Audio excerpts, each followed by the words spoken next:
Hello there. I'm Will Robinson Smith, a reporter for Spaceflight Now. If you're someone who enjoys learning about the journey of human spaceflight, undoubtedly one of the pieces that you like watching the most is when an astronaut goes outside the International Space Station for a spacewalk. Well, something you may or may not be aware of is the spacesuits on the ISS are about 40 years old. And so back in 2022, NASA contracted Collins Aerospace and its partners to create a next generation spacesuit. They awarded them a $97.2 million contract to have new suits ready by 2026. They've been working on their version of the spacesuit with their partners ILC Dover and Oceaneering, as well as a series of former NASA astronauts, and that includes John Danny Olivas. During his time on orbit, he completed 5 spacewalks. Now that he's retired from being a NASA astronaut, he's working with Collins Aerospace to help them develop their next generation spacesuit, both inside and out. Danny Olivas, thank you so much for joining us here at Spaceflight Now. Really appreciate your time, sir. Well, it's a pleasure to be here with you. Well, we certainly appreciate your time and talking with us about your role in Collins Aerospace's venture in developing this new spacesuit. And so, I want to start with some of the recent milestones that were accomplished with the team in the series of parabolic flights, with you both inside and outside the suit helping to go through this test campaign. And that's where I want to start. Describe for us, if you will, what it was like being a part of that whole experience, both in and out of the suit. So I have been working with the team now, kind of shoulder to shoulder, with a lot of the engineers over the past year. Dan Burbank, the other test subject, has also been working with them. He was there 4 years prior to myself. So we have been intimately involved in a lot of decisions and trades that have been going on this particular suit. We kind of advertise it as, by astronauts for astronauts, because we have astronauts actually working on the development of the suit. Both Dan and I have got previous experience being in the Vomit Comet Zero G in a suit for a variety of tests that we did back in the day when we were at NASA. So for me, it was really interesting because the muscle memory kicked in almost immediately once we hit micro G. It actually felt very comfortable. It felt like being at home. I knew we had practiced and practiced and practiced as we developed our test protocol for both flights. And when it came time to execute, we basically just went right back to training. So in a lot of ways, it was very similar to doing an EVA, but this was actually a test of evaluating the spacesuit. And let's talk about that series of tests, because this is just one of a number of milestones in the process of validating this next generation spacesuit. So when you were doing these parabolic arcs, what were some of the key things? I guess let's start with you being outside the suit first. What were some of the main watch items that you were looking for as far as when Dan was in the suit? Yeah, so we did 2 days worth of testing. The very first day, I was test subject number 1. And fortunately, we actually knocked out all the test requirements on the very first day. So that allowed us to be able to use the second day of testing as an engineering evaluation day. So there are a number of attributes of the suit that we really wanted to get some really good engineering data on, specifically the primary life support system, as well as extended mobility of the spacesuit. And fortunately, with Dan's participation in the second day, and me being an outside observer, I was able to convey to Dan some of the engineering objectives that we were trying to meet and trying to evaluate on the second day to allow us to really, fully understand or better understand the full range of motion. Now, I will say during a 20-second snippet of time that you have that micro G, it's hard to get everything that you want, but it gave us a quick look of what to anticipate as we head towards the next milestone of our TCA, Task Crew Assessment, which will be in the Neutral Buoyancy Laboratory. And having been a veteran of a nice handful of spacewalks yourself over your shuttle missions, what was it like being back in this suit again, and really sort of getting a feel for it in this environment? Well, as a chief test astronaut for Collins Aerospace, I take on much more responsibility than just kind of getting into the suit and the fun part of it. A lot of it is working day to day with the engineers, evaluating a lot of the critical decisions that need to be made regarding the development of it. So it's not just from an operational perspective, but it's also from an engineering perspective. But I will say that getting into it is it felt very comfortable. It felt like home. I love the suit. I was in charge of the EMU, Extravehicular Mobility Unit, which is a suit that we currently use on ISS. Back when I worked at NASA during my ground job opportunity, or my ground job duties at NASA.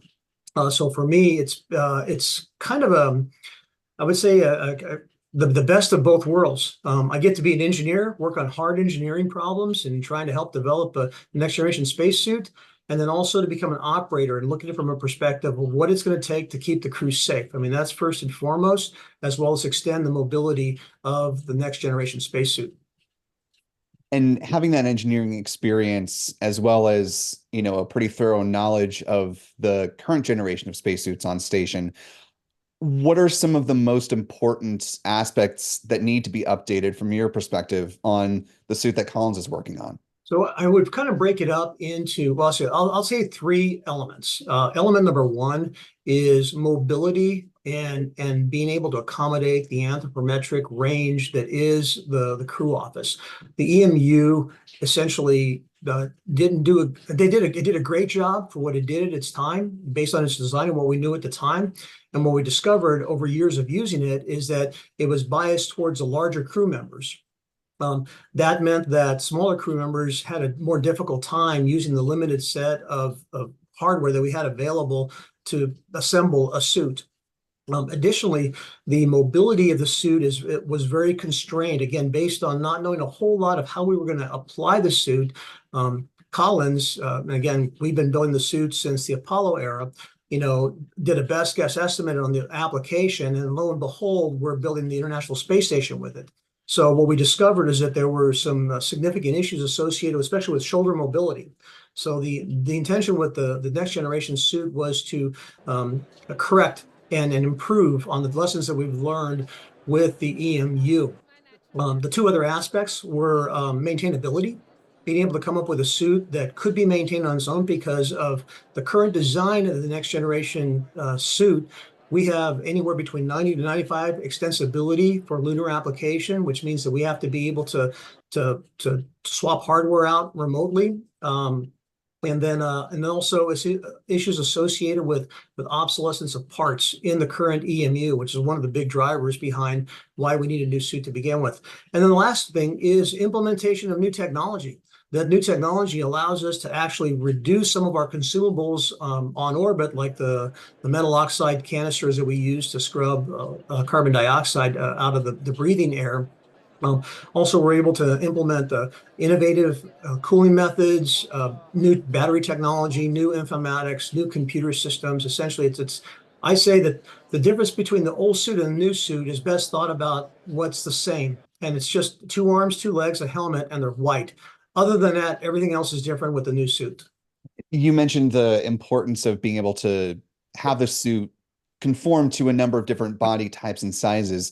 In addition to Dan and yourself, have other former NASA astronauts of a different range of sizes been able to pop in the suit and make sure it has this similar type of functionality that you're talking about needing? Yeah, well, I'm proud to say I'm working with colleagues of mine, Carl Waltz, Mike Foreman, Nicole St, Dan Burbank, myself. We represent the core team of Collins astronauts that are currently working at developing the next generation spacesuit. But in addition to that, because a lot of the astronauts who will be stepping into the suit, maybe stepping into the suit for the very first time, we're also looking at our own engineering team and trying to find anthropometric measurements, which will really test the full range that ultimately we're targeting for on the next generation spacesuit, which is the 1 to 99 percentile of the population, which is a significant improvement over the current EMU. And you mentioned, obviously, Nicole St among the cadre of astronauts or former astronauts that are working with you. Given her artistic flair, has she lent any of that stylistic, insight to the aesthetic design of the suit, or possibly iterations of it down the road? Well, she certainly has added to the excitement, enthusiasm with her project and how she works with youngsters to try and encourage steam in its entirety.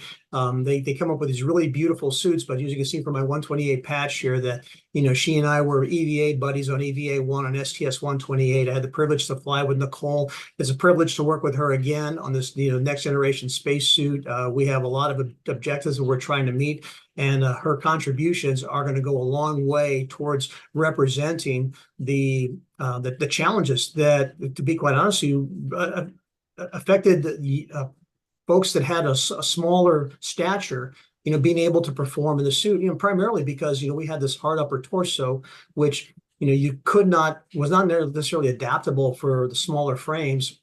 And so consequently, the astronauts had to resort to things like padding, and there was a lot of extra room in the suit, and that made things really challenging, especially when you're trying to reach something or you're trying to actually manipulate within your work envelope. Now, this suit is really meant to take all those lessons learned and generate, the best suit possible that will answer the mail to the next generation of space explorers, not just on ISS and commercial LEO destinations, but also on the moon. And definitely want to come back to the lunar iteration of the suit in just a moment. But going back to something you said a minute or two ago, as far as the next phase of testing will include going to the Neutral Buoyancy Lab in Houston, Texas. Can you talk about sort of the time frame of that, what you're hoping to learn on that test, and sort of in conjunction with that, are you and Collins hoping to do an on-orbit demonstration of the suit before it's formally delivered, either in a suborbital flight or just to, bring it aboard the ISS and just have it maybe operate within the station modules? Okay, so let's break this down. So first off, from a testing perspective, this is actually the second major milestone. We completed our concept of operations test back in December. And really, we turned the crank on that. And I think NASA was pleasantly impressed with what they saw at Collins. Our engineers worked really, really hard and diligently to get that test done. And essentially, it was a basic getting ready to go outside and do a spacewalk. And then what do you do with the suit when you come back in? And so we went through all the exercise of the hardware that we have available to us, as well as how we would navigate through the various checks and evaluations of the suit and make sure it was up and functioning properly. The Neutral Buoyancy Laboratory, the TCA run, that one is going to explore a lot of the tasks that we would see on the International Space Station.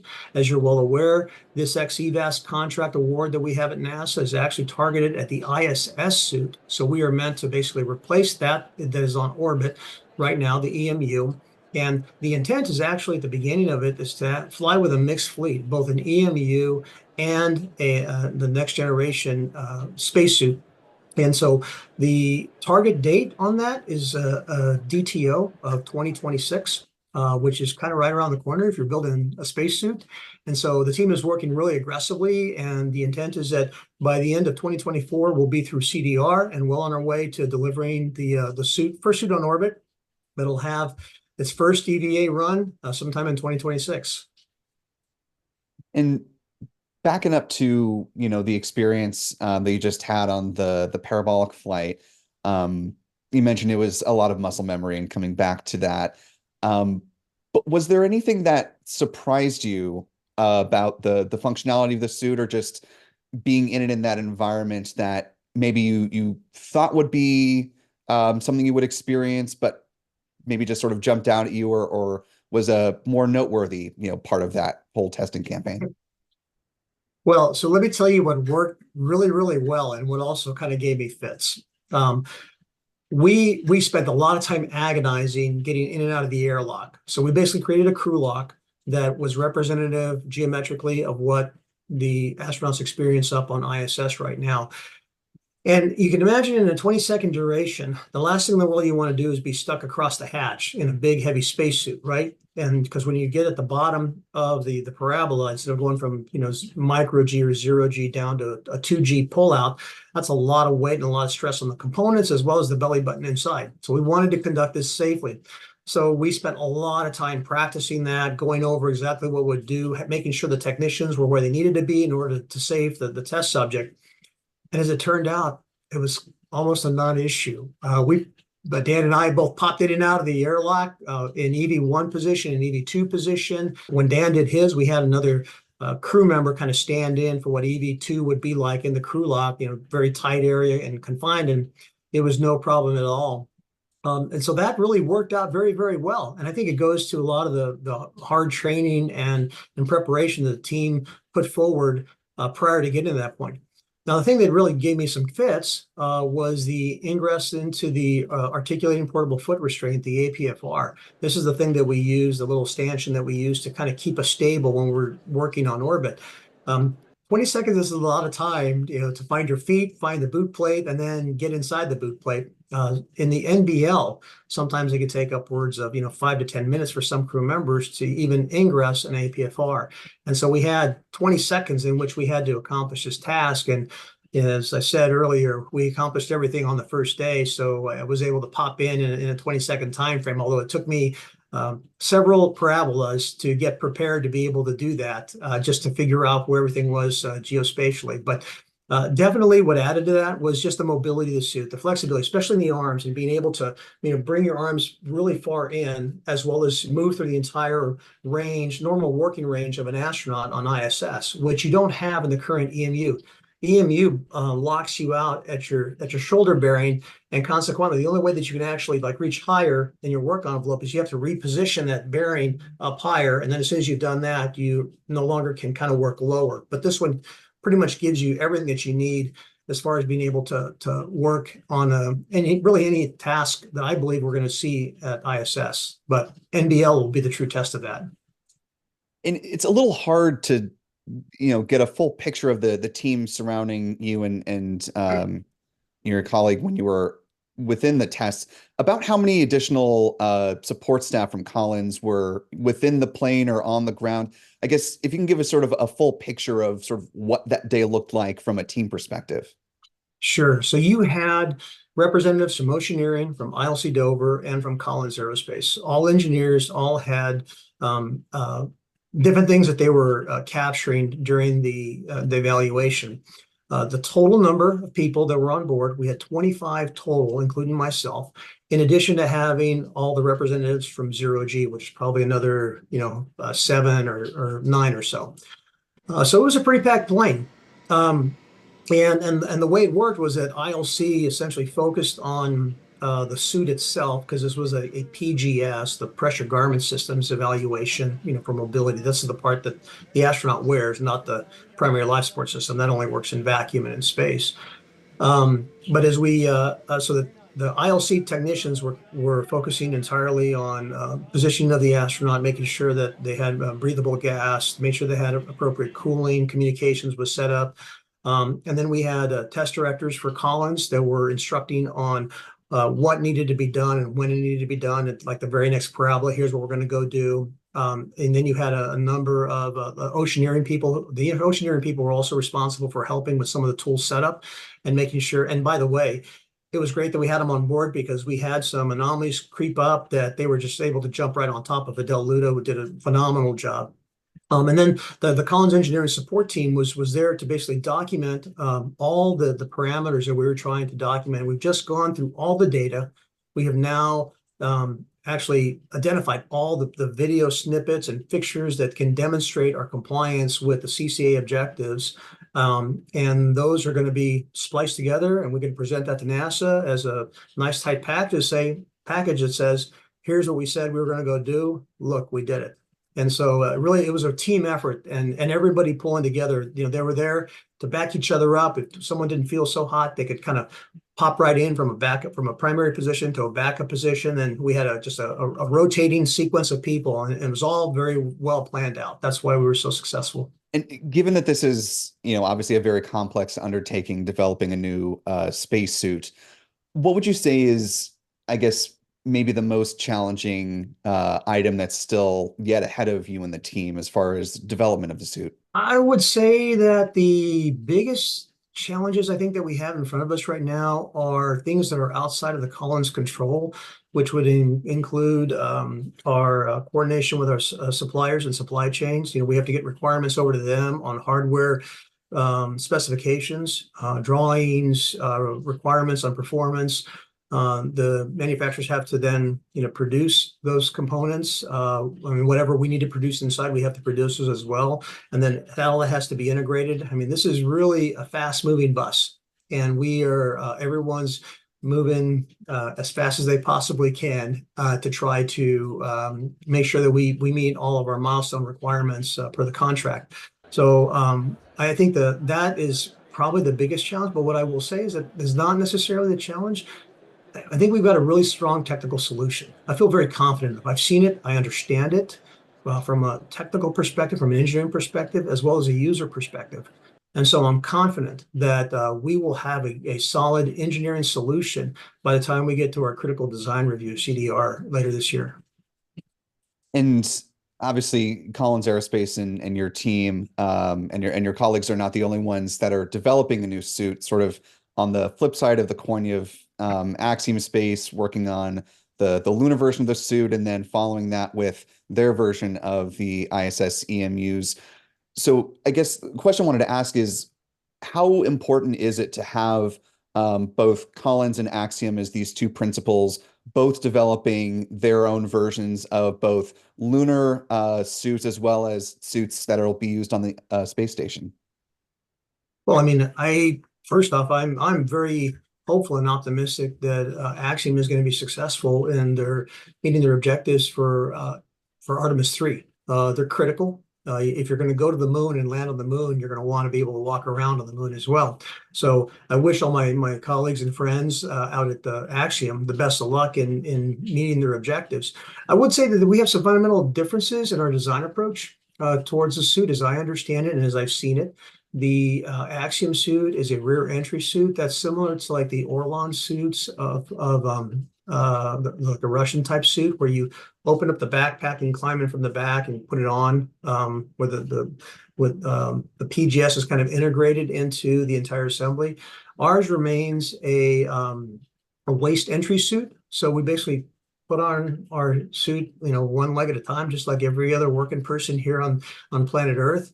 And we believe that there's actually some fundamental values that can be added that will be operational from a standpoint of ease of use, self-donning, self-doffing, and then just increasing mobility and anthropometric range changes that we can make to that suit.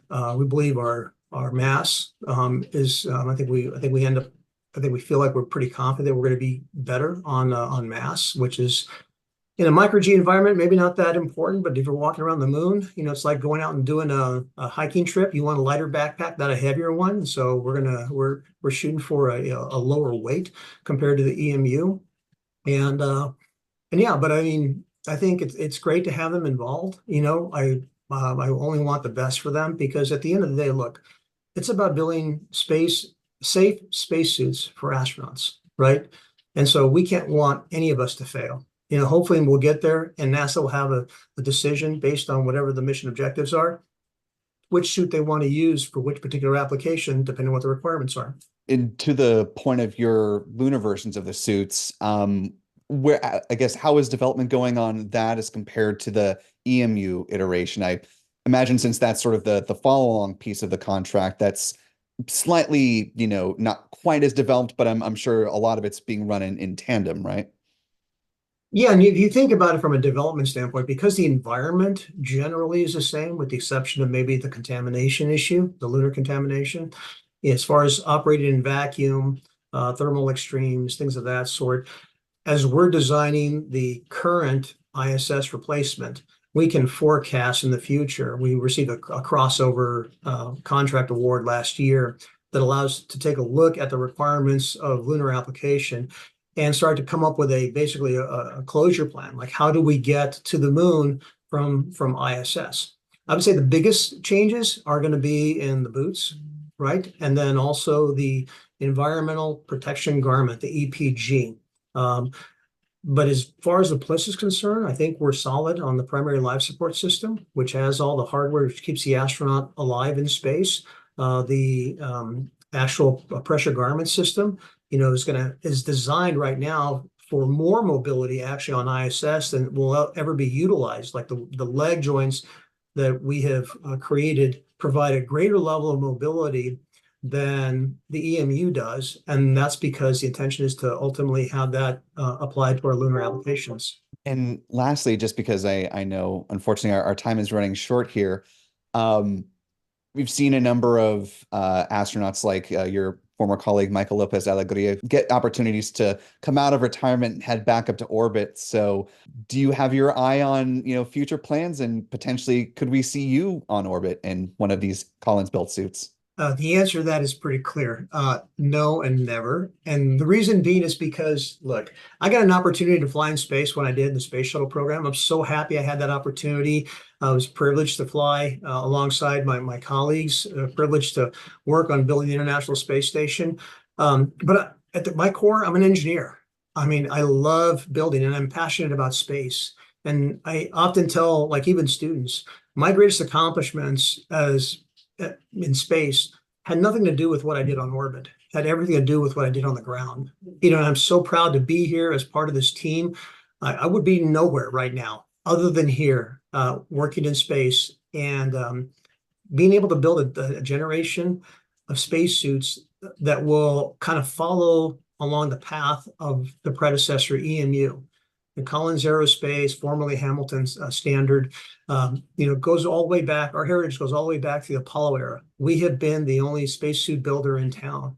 And so I'm proud to be part of that legacy and helping to do my part to build safe space suits for future astronauts. The previous EMU, 40 plus years in working order. And if things work out well, my thumbprints, along with the thumbprints of, hundreds of other people and thousands of people that are working on this spacesuit, will be on the next generation to last another 40 years. So it'll well outlive me. And I'm very happy about that. That gives me a lot of joy. Well, we'll be very excited to see it all materialize and continue to come together. Dr. Daniel Olivas, thank you so much for joining us. Really appreciate it. Thanks. Well, appreciate it.